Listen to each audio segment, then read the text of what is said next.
Hi, this is Mariette Hartley, and you are listening to TV Confidential.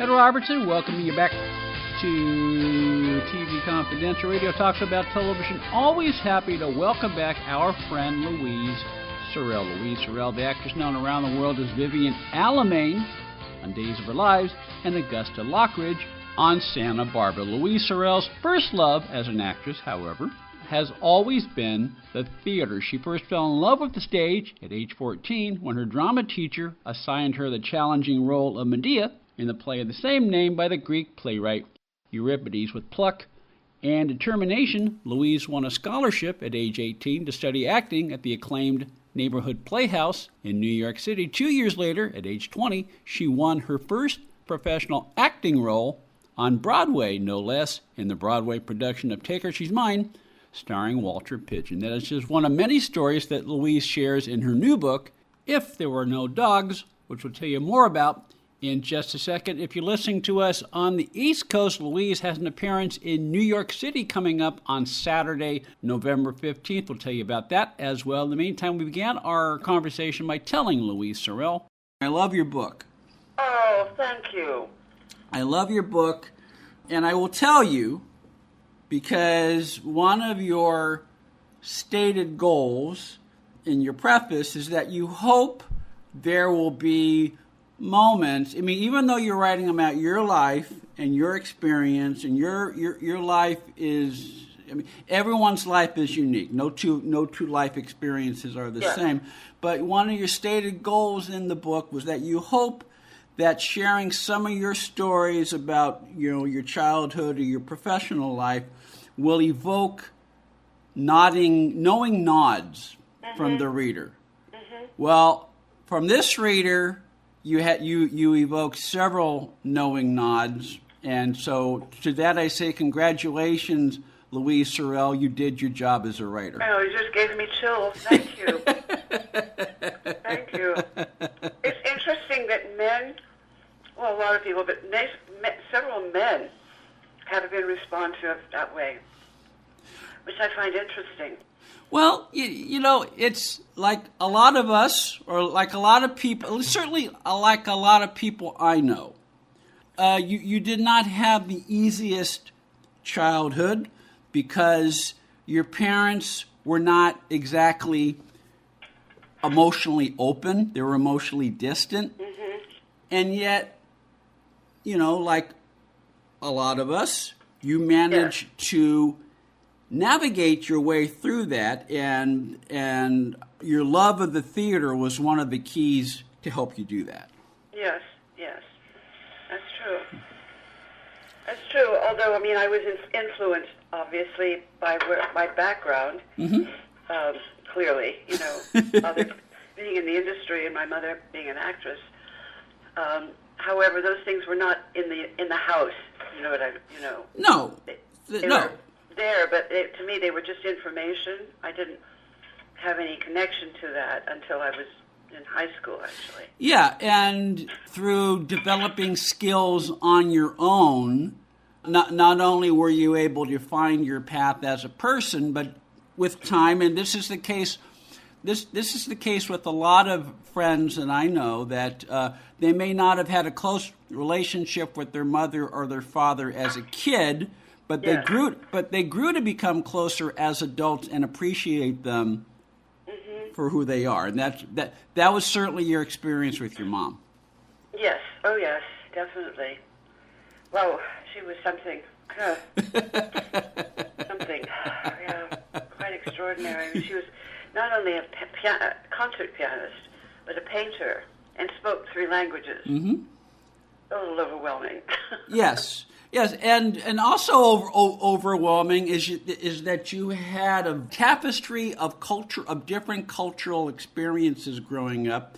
Your mother's grandparents lived with you, if I remember correctly. Yes, that's right. And so your maternal grandfather was a character. Yes. Yes, he was. Yeah. I adored him. Yeah. lovely man. Yeah.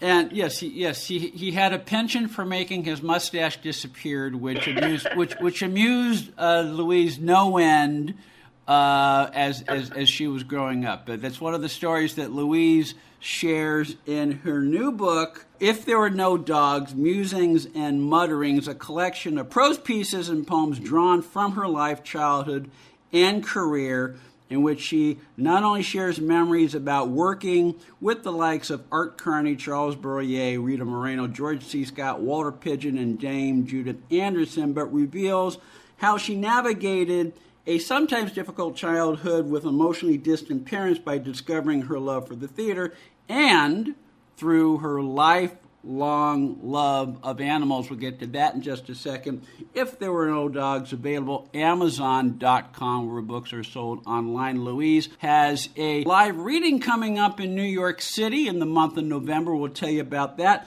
in just a second. I want to circle back to what you said a little earlier, Louise, about how based on the early reactions you've gotten to the release of your book, a lot of male readers have resonated with your stories. I'm it's people I know, but I never expected. I'm sort of shy and hesitant about saying you have to have my book. I'm not that kind of person. Let me do that for you. Yes. Thank you very much, Ed. No, but a director in L.A., a writer, songwriter in New York, both were like emotional about it, which was not the same. I mean, some, of course, women friends have said nice things, but much more emotional than women about the book. Mm-hmm. And I was like, oh my God, how amazing that is to me. Well, I mean, it's like what you just said. I didn't think about it, and then I realized how interesting that the men are more expressive about it. Well, I can't pinpoint the answer to that in general. I can only speak to my experience. Right. No, I understand. Yeah. I'm just saying that it is interesting to me. Well, I'm going to speak off the top of my head. And there's one story in particular. It's about a phone call you made to your father when you're 20 years old. You had just finished studying at the neighborhood playhouse in New York City. And, even though you knew you're at age 20, you knew this is what you want to do, there are certain things about the business that you needed to do in order to establish yourself at that point. And you made a call to your father. Now, your father, Louise's father, for those who don't know, was a very well-known film producer for both Republic Pictures and later Universal Pictures, and he discouraged her from becoming an actress, and yet, and he was the type of person who he could not express feelings, emotions such as love in words, but he did it through actions, and he did it in that phone call when he made a couple of when he realized this is a long-winded way of saying when he realized that this is what you want to do and nothing was going to change your mind, he supported you in every way he could, even if he couldn't say, I love you, Louise. Yes. Does that make sense? Yes, it does. Yeah, and that connected with me because I had a very similar experience with my own father. Really? Because my father was born in the 1920s, so he's part of the greatest generation, and he was not an emoter. He would express his feelings through action.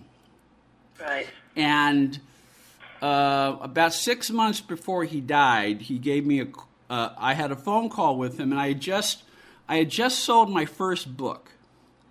And I had sent him a small sample of that book. Now my father was a very meticulous reader. He had one of his quirks was if he found something that he knew was factually inaccurate, he would stop reading and put it down and say, "Okay, I'm done with it." And so he was kind of hard to please in that way. And when he called me this night and he said, "I read what you sent. I liked it, but I have a problem. I don't know whether it's good because it's good or whether it's good because you wrote it." Talk about not committing. Well, yeah, but it's like, yeah. But that was his way of saying. Yeah. I mean, that was his way of saying, "I'm proud of you." Sure. And you had a lot. There are a lot of moments like that you share about your own relationship with your father. Yes. And If There Were No Dogs, and I think that's one reason why male readers have resonated with it as much as they have. Interesting. I haven't asked you any questions. I'm just giving you a lot of feedback about your book and why people should read it. Very interesting. Yeah. Sometimes I don't realize there are a lot of things in there that people point out that they relate to, which is good. Yeah. I didn't write it for, I wrote what I wrote, and obviously it's resonating, hopefully. And I'm in shock that I even managed to do this. Well, because people kept saying, not everybody, but people I would say, "Could you listen to this?" I read that, I sort of like journaling and reading it to somebody. And people would say, "Well, why aren't you doing something with this?" Which I, had a good excuse. Well, I'm very busy working, whatever excuses we all have. And then when I thought, maybe I should try this, I got very lucky with the editor, the man who responded to my writings, my friend Jane Lahr. I don't know if you know Jane. She's Bert Lahr's daughter. She works in publishing, and she's very bright. Her brother's John Lahr, who's also a wonderful writer. And she said, "Well, if you're going to do this, you need an editor." So she gave me a name, and we spoke, and he liked my writing, luckily. And that's how it happened. I mean, he just sort of, orchestrated the way they would be put out, et cetera, and asked me a lot of questions. And I thought, my God, somebody's actually interested. I was sort of stunned. And that's how it happened. I didn't really think it would ever happen. Well, but I'm glad that it did. I'm very proud that I managed to do it. Yes, Louise's new book, If There Were No Dogs, Musings and Mutterings, available Amazon.com. Wherever books are sold online. You can follow Louise on Facebook. Stay with us, folks. We'll be right back. One more item. If you're starting a company, particularly one that is in an emerging market, you know that averting any sort of legal dispute is crucial to your business plan. Our friends at Tectonic Law offer an array of services that can help you avoid and preempt future litigation while also developing and protecting your intellectual property and intangible assets. Tectonic Law serves the needs of a host of emerging industries throughout California and beyond, including industrial designers, beverage makers, artists, farmers, retail stores, health practitioners, wellness experts, cosmetics manufacturers, nonprofit organizations, innovators in sustainable practices, and libraries. Go to tectoniclaw.com to learn more about how Tectonic Law can help your business thrive. tectoniclaw.com. Rock solid representation for groundbreaking industries. This portion of TV Confidential is brought to us by our friends at Front Porch Realty, the community of realtors in the Northern Bay Area of California that is committed to finding the solution that is best for their clients. Whether you're a first-time home buyer or looking to sell or lease your property in Northern California, call Karen Strain at 415-886-7411 or visit frontporchrealtygroup.com for more information on how they can help you. Ed Robertson, thanking you for listening to the TV Confidential podcast. If you like what you hear, please hit the subscribe button so that you won't miss our next episode. Hi, this is Bill Hayes and Susan Seaforth Hayes from Days of Our Lives. You are listening to TV Confidential. Louise will be giving a live reading from some of the excerpts of If There Were No Dogs. She'll give a live reading Saturday, November 15th at United Solo, the world's largest solo theater festival in New York City. She'll do a reading at 2 o'clock that afternoon with a question and answer session to follow. More information, you can follow Louise on Facebook. We will link to that for our listeners on the East Coast. We have affiliates in Brooklyn, and we have a station just outside of New York City proper. So we'll let as many people know about the event, and of course let as many people know about If There Were No Dogs, Musings and Mutterings by Louise Sorel, available Amazon.com. Now you mentioned working with your editor.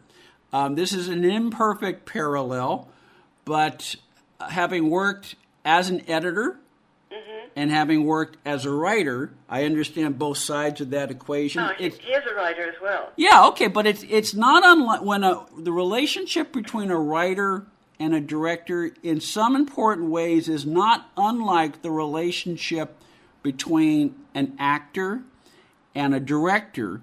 Because your work, it's a very close-knit relationship, and there's a very trusting relationship in that the editor, like the director, sort of acts as a second set of eyes, and you as the actress, or in the case of working with John, you as the writer working with your editor, you trust once you have that trust in your editor, yes, you're willing to follow where he suggests, even though at the end of the day it's your book, but he will make choices or she will make choices to help you tell the story the way you want it told, but while also guiding you through the process. That's a convoluted way. That's a convoluted question, but I don't know how to ask. Oh, yeah, you're right.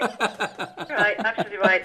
And then I was going to add that if you have a real director in the work that you know as an actor, which I found rare, really, and it's so great when there is somebody that really, it guides you and helps you along. But they're few and far between, unfortunately. But at any rate, go on. I'm listening, Ed. Yes. If There Were No Dogs by Louise. If There Were No Dogs by Louise Sorel. Musings and Mutterings, available Amazon.com, wherever books are sold online. We'll take a quick time out, talk some more with Louise Sorel, and we come back here on TV Confidential. If you're a diabetic, we have great news. You can end the painful finger sticks with a new CGM. Plus, they may be covered by Medicare, Medicaid, or private insurance. If you use insulin or have had hypoglycemic events, you may qualify. Call US Med now to learn more. 800-432-8150. 800-432-8150. 800-432-8150. That's 800-432-8150.